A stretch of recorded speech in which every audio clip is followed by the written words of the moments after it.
Ladies and gentlemen, welcome to today's International Affairs, broadcasting live from the SATV's Gulshan studio. My name is Shamsul Alam Panto. As I will bring you the most recent updates from across the world, we have Donald Trump addressing a State of the Union dinner in which he had a huge debate, if not discussion, on how he is handling the worldwide issues. We know, for one, that Iran issue is still ongoing, as we also report the fact that various U.S. aircraft has been seen landing at Israeli airbase yesterday amid this escalating tension, according to Israel's public broadcaster Khan. Of course, before we get into the discussion, I want to introduce my panelists here in the studio. We have Associate Professor Rashid Alam of Dhaka University. I welcome you onto this program once again. And as well, we have Norman Floyd Barnes, our geopolitical correspondent from Washington, D.C. I believe he is yet to be connected onto the program. I want to begin with Professor Rashid Alam here in the studio. I know that when we talk about this escalation between the United States, Iran, and as of course Israel with the Middle East, there are certain notions that we must actually give some kind of credit to. As far as dialogue is concerned, we know that 2 rounds of dialogue between the two sides have been carried out in Muscat as well as in Geneva, and a final 3rd round is to be carried out tomorrow, in which they are to understand whether or not Iran will have these enrichment capacities for it to be turned into a weapon, of course, which the United States see as a national security threat. I want to understand how are you making of this situation, as well as the union address that Donald Trump has been inside. Thank you so much for bringing again here in the SATV. So I think this is the 3rd round of negotiation that will be taking place tomorrow. I think Iran has made it clear several times that their nuclear enrichment for not making any nuclear bomb. They want to make nuclear enrichment for peaceful programs, like for agriculture, infrastructure, and other purposes, medicine, those purposes. So USA is putting pressure. They said that under no circumstances, particularly Donald Trump also stated again in belligerent word, like the number one, they actually addressing Iran as the number 1 terror in the world, and they will not allow Iran to have nuclear bombs. And Iran also said that, okay, we'll not have any nuclear bombs. That's clear. So from both sides, the agreement is like no nuclear bombs. So Iran also stated that they will not have any nuclear bomb. Then what's the conflict for? I think the conflict is for Israel. So Israel is here, like, bringing their own interest and putting USA in maximum pressure for carried out this kind of attacks. Particularly, Israel is very, scared of Iran missile programs, missile capacity, because we have seen last year that in 12 days war, Iranian missiles hitting in Tel Aviv very harshly, and that's why Israel is now putting the issues of missile program into the negotiation, into the table. So that is, I think, inviolable for Iran to sacrifice, because they can sacrifice the nuclear bomb issues, but the missile capacity, their sovereignty, their sovereignty for being a state, being a nation, being a sovereign nation, is very much dependent on their military capacity, because when they have opponents and enemy like Israel in their neck, so that's why this cannot be compromised from Iranian side, but they can easily compromise the nuclear bomb issues that they has been repeatedly saying for over the decades. Yeah. Of course, important updates coming from Professor Rashid Alam, and I want to connect Norman Floyd Barnes regarding this very important issue. We know that a State of the Union dinner has been observed in the United States, and Donald J. Trump has been there, and he spoke about multiple issues actually regarding the tariffs, regarding healthcare, energy and housing, congressional stock trading, as well as foreign policy, and of course Iran. And some of the Medal of Honor has been given to some of these people who has been recognized in this dinner occasion. But I want to know more from Norman regarding his comments regarding Iran. He, of course, had said that his preference is to solve the problem through dialogue and diplomacy. But it is certain that he will not allow the world's #1 sponsor of terror, which they are by far to have a nuclear weapon. He will not let that happen. I want to get a comment from Norman Floyd Barnes, District of Columbia. Good morning from Washington. Today we are recovering from the speech the president had last night to Congress about the State of the Union. Part of that is the situation in Iran, the Middle East, and how he feels the economy is going. We have in the United States a 66% disapproval rating of how the president is doing things. That's what the people are thinking right now.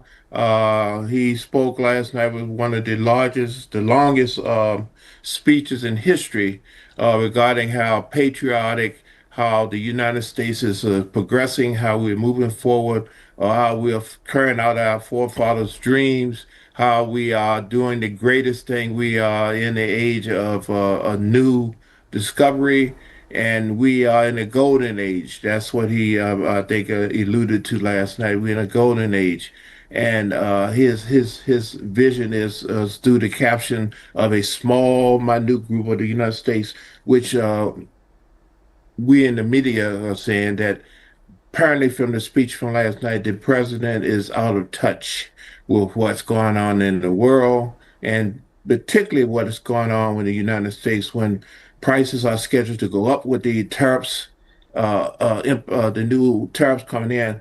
The people is going to suffer more in the marketplace, in the whole arena. The quality of life for the United States citizen is going to uh, again decrease. So his speech last night basically characterized a mindset is that we are going to move forward what we're doing. We are doing what is supposed to happen. Is This is how we're supposed to be, and this is our more importantly our purpose, and we are going to proceed with it, regardless of what the people think, regardless of what the world thinks is what we're going to do. So that is what we're looking at right now. The war, we still looking at a situation with Iran. How we going to address that? They are talking, which is really good. The communication is excellent, but the war actions is greater. Of course, it is sounding the alarm. We know a third round of the talks is going to be held tomorrow in Geneva, and how far it's going to be successful is a matter of concern. But I understand that this State of the Union address lasted almost 1 hour and 50 minutes, in which he repeatedly pushed his economic agenda that it had a turnaround for the ages. These are the comments that Donald Trump made. Of course, alongside, after briefly shaking hands with several Supreme Court justices in attendance, he went on to declare the recent tariffs ruling was very unfortunate. There was a Democratic response I want to read out by Abigail Spanberger, Virginia's governor, said the president offered no real solution to the nation's pressing challenges. I want to have a short comment from Rashid Alam regarding this before I can go on to Norman. As you were hearing, this is a time when a president or when the head of state meets the other position holders of a government to understand how far they are doing or how successful their tenure is going, the administration is going. What is your observation, as you were also hearing, Norman? Yeah, the Supreme Court ruling on the tariffs, I think, the justice has been done there because, U.S. president doesn't, under the Emergency Economic Act of Powers, he has no rights to impose this kind of unilateral tariffs on international partners. So that's the Supreme Court ruling came out, and Trump, I think, is not happy with that because, he wanted to rule the country, he wanted to rule the America under his own vision and not following the American ideals and American values and American diplomatic way of using both soft power and hard power that America used to use for the centuries. So that's how the tariff wars that he has started, and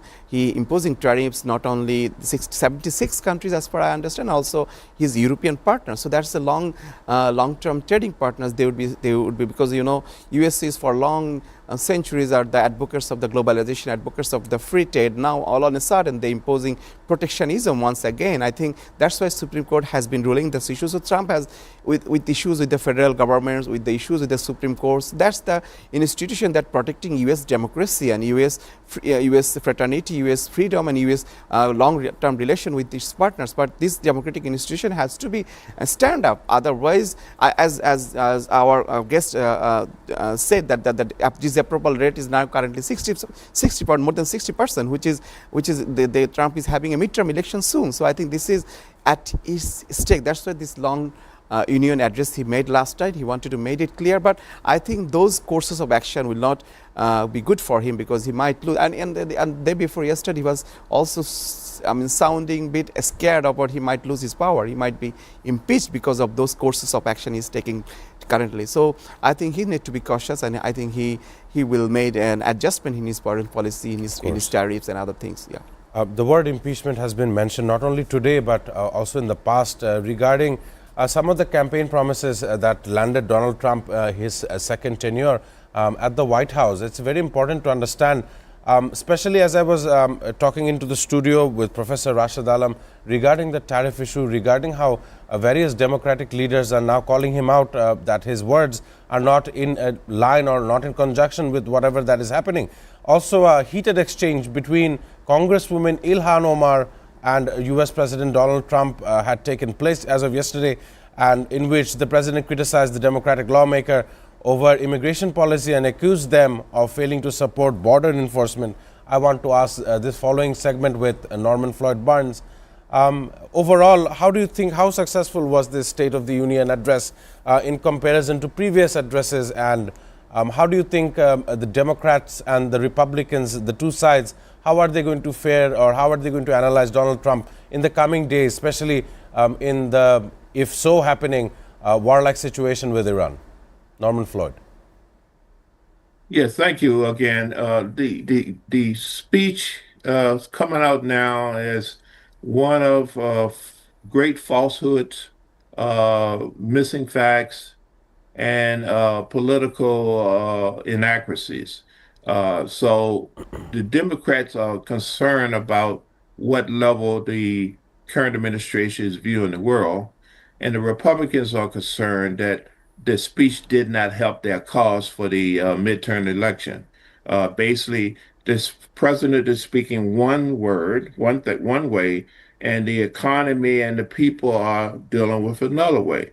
So he's talking about progression, about the growth and the development and the future of the United States, while the people today are struggling. We the people are struggling on how to live day to day.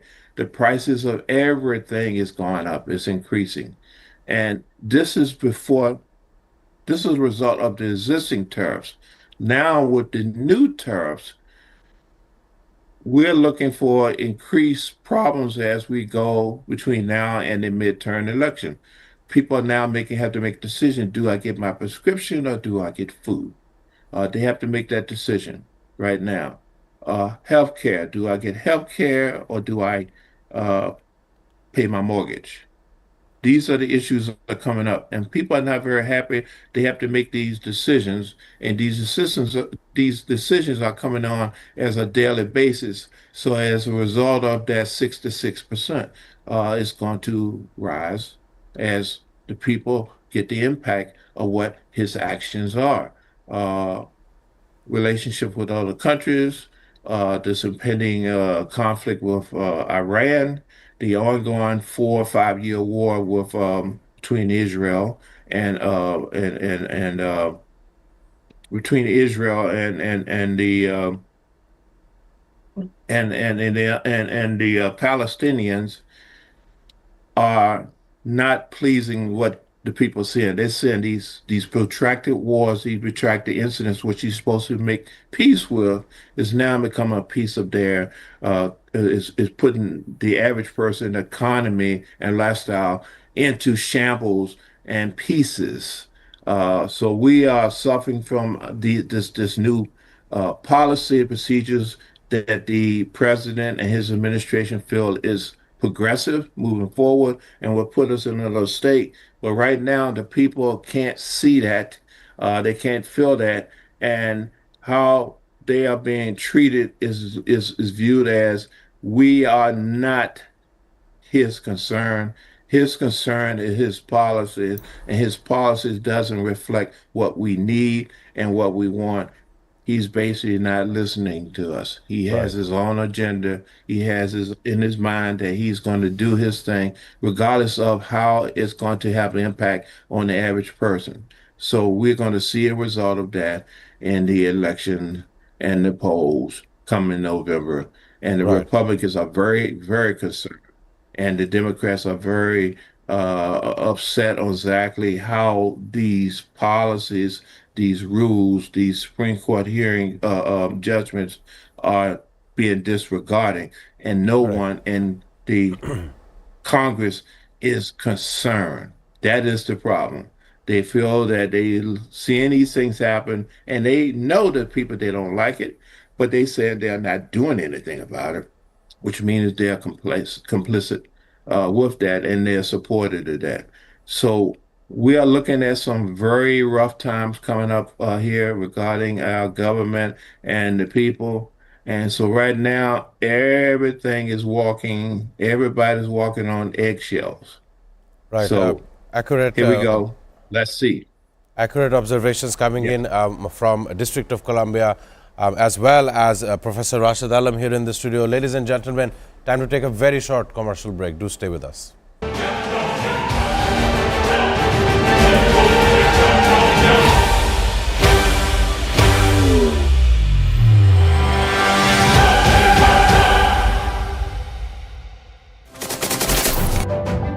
Hello and welcome to International Affairs, and my name is Shamsul Alam Panto. I don't see an easy resolution to this because every slight deviation from the plan, opening an open war conflict with them. testing nuclear missiles. Russia's announcement of these supposedly successful testing Special and exclusive footage that is being played on SATV screen.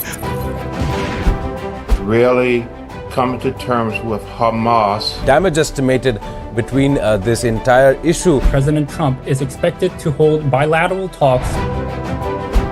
Preserving biodiversity and tackling climate change. We cannot protect the planet before we negotiate peace.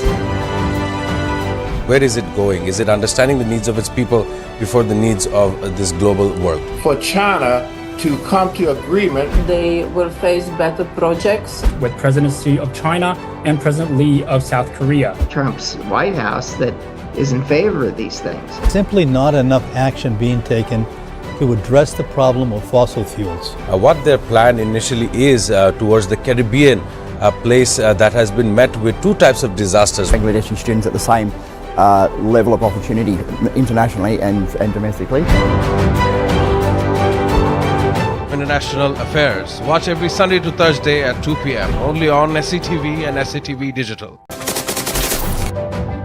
Hello and welcome to International Affairs, and my name is Shamsul Alam Panto. I don't see an easy resolution to this because every slight deviation from the plan, Opening an open war conflict with them. Testing nuclear missiles. Russia's announcement of these supposedly successful testing Special and exclusive footage that is being played on SATV screen.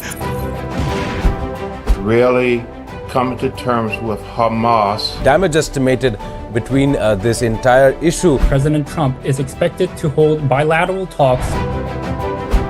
Preserving biodiversity and tackling climate change. We cannot protect the planet before we negotiate peace. Where is it going? Is it understanding the needs of its people before the needs of this global world? For China to come to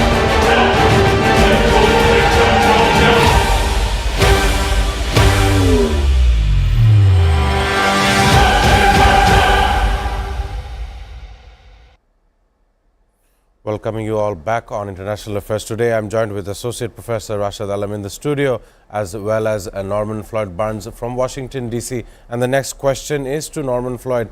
I will read out the news for your comment regarding this issue. Russia's UN envoy alleged yesterday that the UK and France are planning to deliver nuclear weapons or so-called a dirty bomb to Ukraine, while accusing European countries of prolonging the war instead of pursuing peace. We know that a 4-year anniversary has gone down regarding this. Just your brief comment on the news that I just read out. How do you view this in respect to geopolitics? Norman Floyd Barnes. Yes, in terms of geopolitics, we are at a standstill. As we see, there's no progression in terms of peace, but there's no progression in terms of war. The prime minister of Ukraine is stating that Russia is considered is stating that they have won or they're close to winning the war, but in essence, Russia is not winning the war, but they're not losing the war. And the same thing goes for Ukraine. Ukraine is basically is not defeating Russia, but they are not losing. So basically, we are at a fifth-year standstill, no progression. Everybody's in the trenches looking at each other, and basically they're throwing a missile over here, throwing a drone over here, doing something over here, something over there, but there's no real movement towards a complete victory. So it appears that both sides are content, and the European allies are content on supporting Ukraine to maintain, not to win, but just to maintain and hold on, get through the winter, while the Russian economy is suffering from this. But then Putin is hell-bent on maintaining and keeping the pressure, steady pressure on Ukraine, and let them know that we're not going away. And Ukraine is basically responding, well, we're not going away either. So we're going to look at each other for another 100 years, basically what they're saying, metaphor, that we're not going anywhere. And Russia said, well, we're not going anywhere either. So the land we have, we're going to keep, and we want the rest of the land. And Ukraine said, well, we're not giving anything up. And so let's sit here and look each other in the eye for another 100,000s of years, but we're not giving up.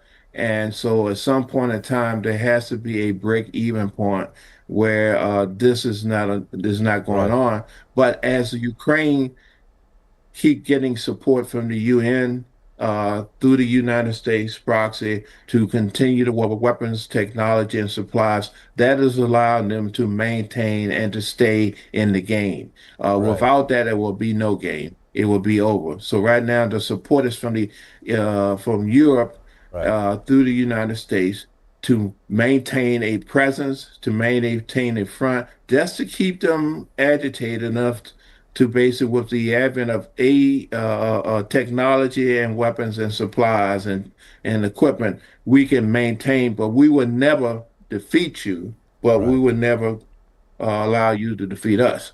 So this is something, again, we're getting back to economics.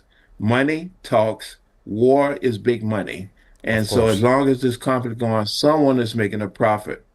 But the issue is, once again, the livelihood and the people and the infrastructure is being decimated by this because of the greed and the quest for making the dollar. Of course, very important updates coming from Norman Floyd Barnes. Thanking him for his contributions onto the program. I want to ask Rashid Alam about an event that has shaken Bangladesh ever since 2009. 57 Bangladeshi army officers and 17 civilians were killed. Of course, I'm talking about the BDR mutiny, also known as the Pilkhana tragedy, took place on this very day back in 2009. Just a very short comment regarding the issue. Do you believe that the families of those who were killed, they have received their just deliverance of justice for those who were committing these crimes? I believe there is multiple narratives regarding this, and of course involvement of foreign actors as well. I want your comment before I can end the program.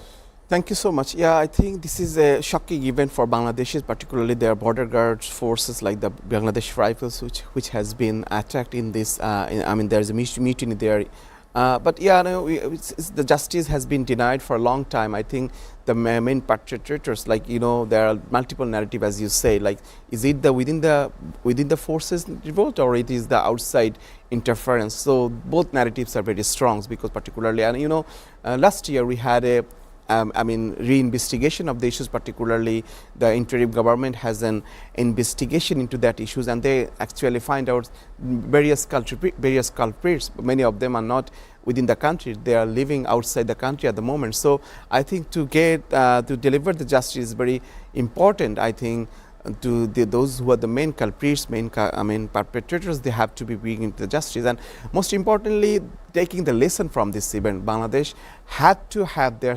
maintaining their sovereignty, maintaining their interest, global interest, particularly having a strong, at least the global standard army for maintaining its stakes. So I think the government has to make, our naval capacity, our air capacity is very weak currently. So I think from this, even rather than going back to the past, government has to have like a good capacity of in terms of naval capacity. Particularly, we have continuous struggle from the Myanmar. So right. And also our deep sea resources interest. So for those, I think Bangladesh have to build their capacity in naval and air power, and need new armament, new ammunition for maintaining an international standard of and maintaining the sovereignty. Yeah, I think that would be the lesson from this event, rather than going back to the past. And I think the investigation we have done, now it need to be delivering those justice back based on those investigation. Yeah.